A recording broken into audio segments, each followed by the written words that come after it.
All right, we moved. Surprise. Uh, this time we went from 11th and Shelby Street in Huntingburg to Duff, Indiana. Duff, according to Wikipedia, there ain't much on Wikipedia about Duff, Indiana. But it looks like it was started or founded or whatever in 1883. And I just saw this I'm just looking on Wikipedia now. It was likely named for Colonel B.B. Edmonston, who had the nickname Colonel Duff. Thus the name Duff.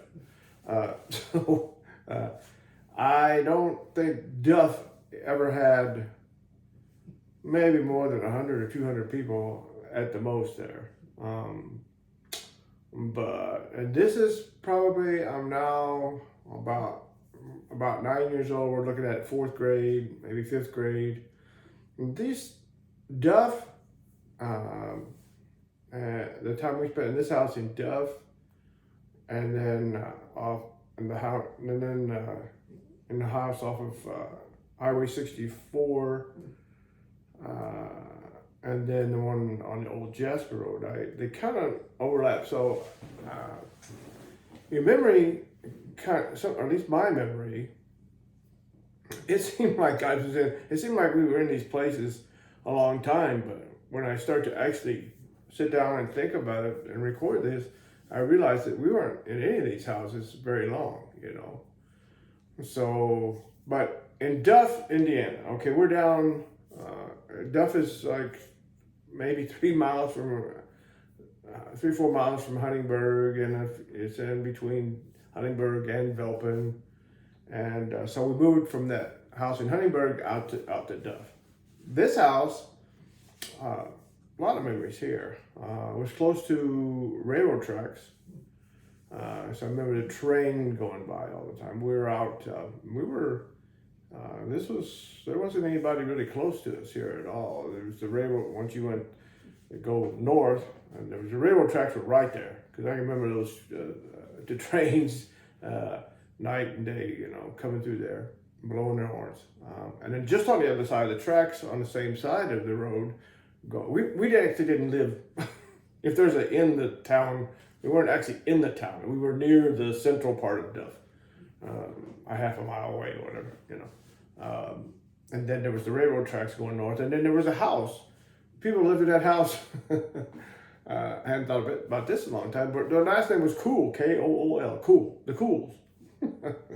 Ruby, there was a girl named Ruby, and I can't remember the boy's name, but they were kind of goofy, or for lack of a better word, they were, I don't know, it's kind of an unusual family. I can't think of what I want to say. I just remember she was always in long skirts, dresses, and they were very much on the religious side, and they were just I don't know, I don't want to say strange, but they were very they kept to themselves pretty much. Okay. Also, but in the town of Duff, getting over into Duff, actually Kenny Grooms was there. His family was in the center of Duff, and so at that time. So now I'm I'm about 9 years old. So I'm going to say fourth or fifth grade in the public school of Huntingburg. I guess.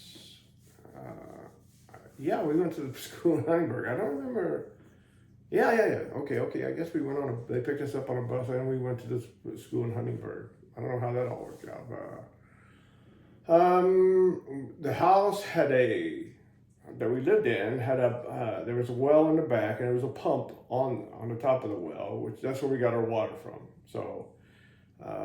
So here we're back to an outdoor pump to get the water, and an outhouse.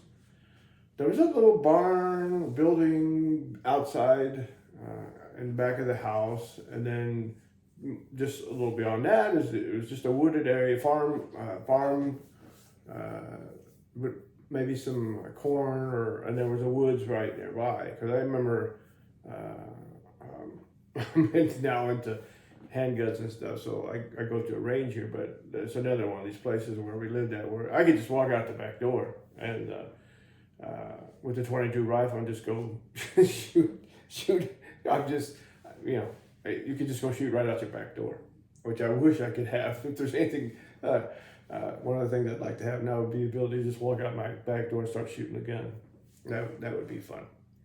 In the town of Duff, there was a store called Witzett's General Store, and it's like Mayberry RFD or something. It was one of those stores where it was a general store. You could get a lot of just about anything there, and groceries and then some like minor hardware stuff, and Mr. Witzel, he would deliver. It seemed like he had a small station wagon or something at the time. He would actually, Mom would put an order together like maybe every week and order stuff, and he would deliver it to the house. So we got most of our groceries from Witzett's store there. And one of the, I don't remember how many children they had. Everyone, Linda Witzett grew up, who was in my class with me in Huntingburg. And so that's one of those places I talk about shooting, because I remember Mom would order stuff, and sometimes Dad would, I don't know where he got this 22 rifle from. But he sometimes would bring it home, and I would have Mom, along with her order of bread and eggs from Witzett's store, I would have her order me a box of 22 rounds so I could go out and shoot, in the backyard. We had chickens here. I remember having ducks there. I remember what else did we have there? Dad would always bring home something from somebody. I think we had a goat one time. There was a pond nearby. On the other side of the road, there's a big pond. And that's another one of these ponds where, here we go, Dad again. He got to catch those snapping turtles. He'd always set out lines for these. And we could catch, I think the pond was more for the cattle type pond. But I don't remember really fishing much there, but Dad would catch some snapping turtles out there every now and then. So I already told you about catching snapping turtles. Like I said, I don't remember the interior of this. I'm pretty sure there's only about 4 rooms in this house. And this is a time, Duff, so I'm like 9-10 years old, and I'm starting to, in my life, in school, I'm starting to become interested. We must have music classes, and Mr. Dahl kind of came into my life at that time. Mr. Dahl was the music director. He did the choir, the high school and the grade school, and he was like the first one who ever started giving me compliments on my singing, and I began to get interested in music here. Also, this was the time, 4th and 5th grade. I can't remember which year, but they started getting, getting, selected or for a band, and they would pick. This was the time they would see if you were, I don't know, musically inclined or whatever, or you wanted to be in the band, and then they would start figuring out which instrument you're going to play for the band, and which would eventually lead into the high school band. But I got a really bad. I got a really bad. So let me see if I'm kind of distorting this thing. And so anyway, when they were doing this stuff as far as in school, we were getting selected and picking out and getting the instrument. I think I was supposed to be doing. I suppose supposedly I was going to be able to play trumpet in the band or whatever, cornet, whatever. And but also I think I don't know if this is an excuse or not, but I think I remember having a really bad case of the mumps, and that was bad. I really really got sick of that. My throat got all swollen up, and I remember staying. I missed a lot of school for that, and this was a time when they were doing this selection for the music, the band, and stuff. So I didn't get to be in the band, the junior band, or whatever they called it at that time. But I think really one of the biggest reasons was we didn't have the money for the instrument. You had to pay for a rental on the instrument, so I never got that. Later on, I got into band into percussion because and they let me play drums because the school already owned the drums. So, and I actually did private lessons. This guy was whoever it was giving me private lessons on the drum, but I had a lot of catching up to do. So that was so I did play the drums for a little while. But my primary interest was always was singing.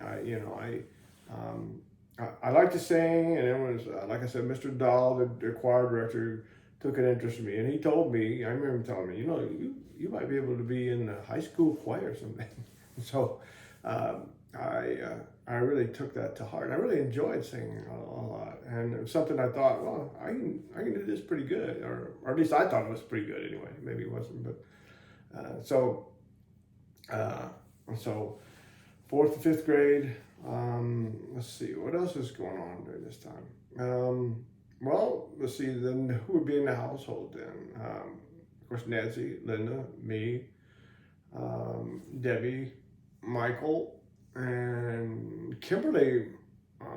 And Kimberly was here. It must have been during this time frame where Kimberly was born, and she was here. And I remember Dad bringing her home candy and talking about his little baby girl. We thought that she was the baby. She was going to be the last, so for many years she was.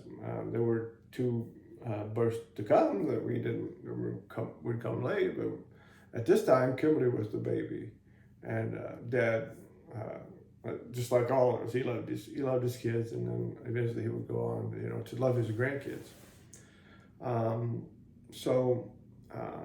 Dad was working. He was working in a coal mine. I remember him coming home, and he would have this coal dust all over him.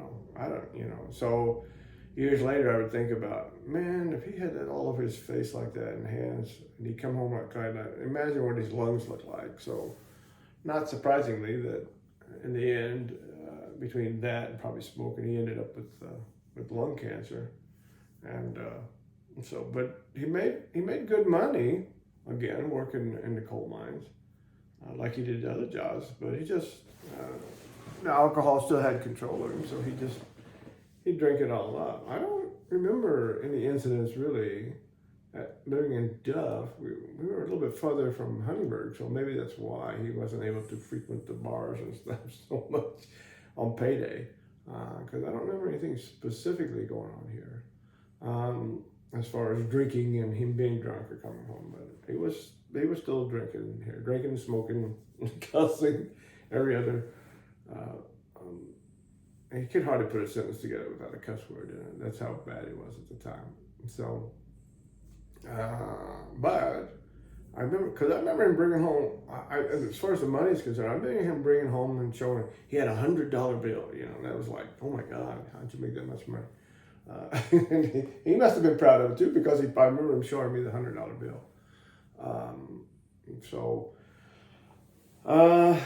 Duff. Here's the first place. There was a guy named Mitchell, in Duff, who had some homing pigeons, and this is my first experience with pigeons. I don't know why I got really interested in pigeons. And he had a big loft of homing pigeons down there, and he just different types, different colors of homing pigeons. I got interested in pigeons, and later on I would get some pigeons from him. So I just always thought that was cool. These birds would fly out and they would come back. And I always liked pigeons. The way they looked, I always thought they looked pretty cool. And you had these big white ones and different colored pigeons, and these pigeons that would, when they go in the air, they would roll as they were flying. I just had this interest in pigeons. And so eventually I would get some. Let's see, this is, I guess we lived here, like I said, in the I'm probably in the 4th, 5th grade here. And it just seemed, but it's really a short distance from Huntingburg, but it seemed like we would hardly ever go into town, except to go to school. That's the only time I ever saw Huntingburg. And I thought Huntingburg was like this huge, big place, compared to what we were in Duff, there was a lot of people there. And I remember riding my bike in one time from Duff to Huntingburg. That seemed like it took forever. And so it just seemed like a big distance to go and to be. So Duff, Indiana. But there we were. I don't remember. Dad must have had some type of vehicle here, but so at this time I don't remember that yet. But the high school, the school, I was in the 5th grade. Okay. In the 5th grade, I think my homeroom teacher was Mr. Leonard. And at the school, one of my, I didn't like school, except for music. When it came to music, that's the only time I ever enjoyed music. So anyway, to get out of school legally, was cool with me. So we had, at the school there were 2 main roads they crossed. There was one in the front of the school, one on the side. And what they did at the end of the school, they had what we call patrol boys. And there was, for some reason, I was in the 5th grade. You had to volunteer for this. And I quickly volunteered because I figured out if you're a patrol boy, you get out of class 15 minutes early because you got to go get the big baton with the caution banner on it or whatever it was. You had to, when kids would start coming out of school, you'd have to go in the middle.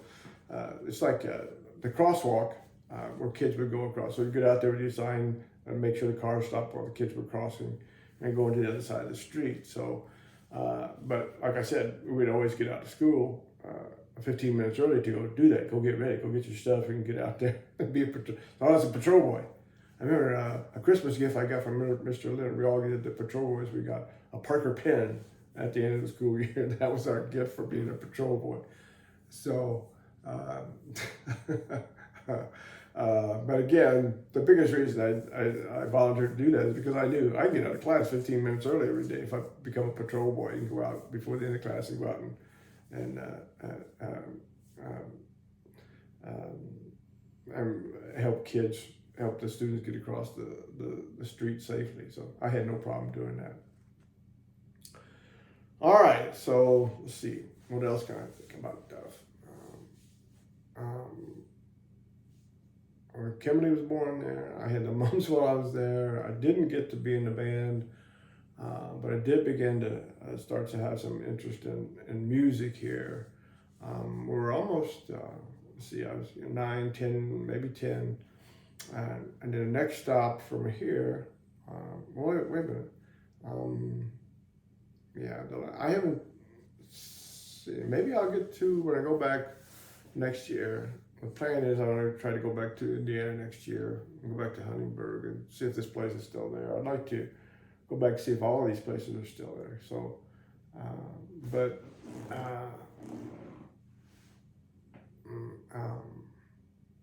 anyway. I think that's most of it.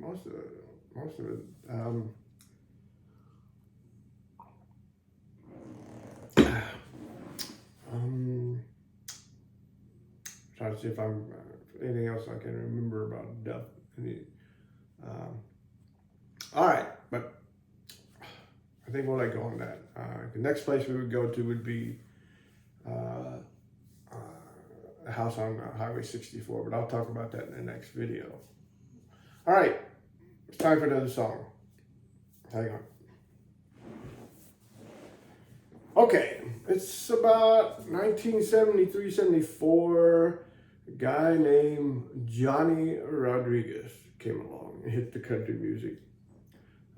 Actually, Johnny Rodriguez, that's not his real name, but I think I forgot what his.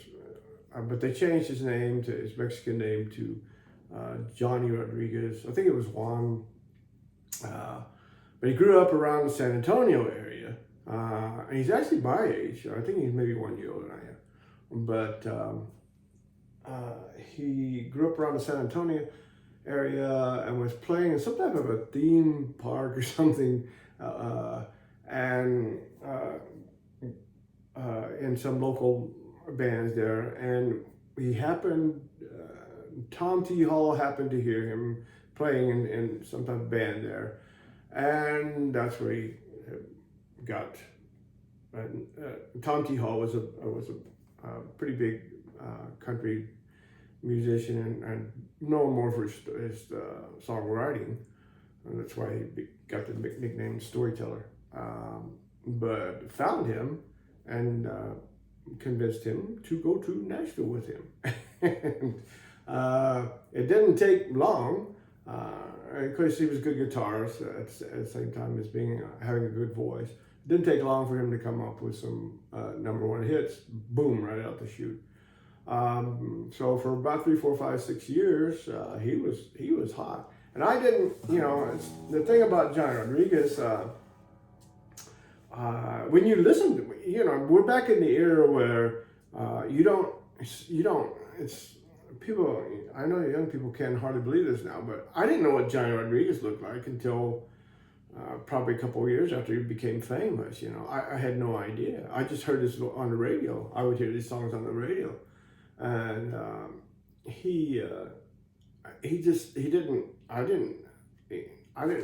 I know his name was Johnny Rodriguez, but I didn't, associate the fact that he was Mexican or Mexican descent. Really didn't. I don't know why that I never was an issue in my mind. Or never.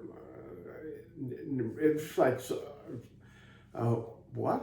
Somebody said, well, if somebody would have said, he's Mexican, I would go, what? Who cares? I mean, he didn't sound. When you listen to the songs, I mean, he didn't. Obviously, he's second or third generation Mexican American. Because he didn't sound like, and he still doesn't to this day. If you listen to him in part, he's still. Last I checked, he's still alive. He has no. There's no accent there. He sounds like his voice is like he would be wide or or Anglo. It doesn't sound. There's no Mexican accent to it that I can detect. Anyway, I didn't really. It didn't really matter to me. I liked the songs. I liked his voice. I liked the music. Really well. And so he. Well, anyway, the little history was he's really young, so it looks like he had a lot of money thrown at him at a very young age, and so typical as musicians and people who get a lot of money, or famous people who get a lot of money, sometimes can get, there can come in some demons, and they did in his life. Otherwise, I think he would have done a lot more, or become or stayed famous a lot longer than he did, but. Alcohol, drugs, and stuff like that, get into your life. But there's about 3 or 4 of these songs that I really like. Maybe this is the one I like the most. It's Passed Me By.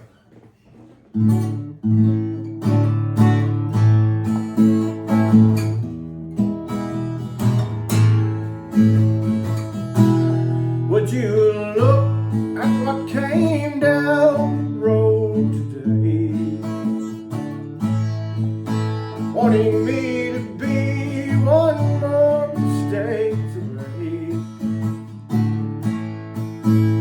a bridge to burn to get to someone new,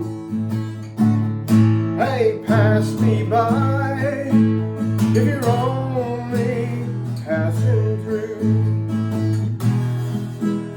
Now I'm not gonna be your stepping stone among the other hearts that you walk on. Lord, help me if I fall in love with you. Hey, pass me by if you're only passing through. You sure look like the traveling kind to me. Well, don't stop if this ain't where you wanna be. Well, I don't know what you think you run into. Hey, pass me by if you're only passing through. Pass me by if you're only passing through.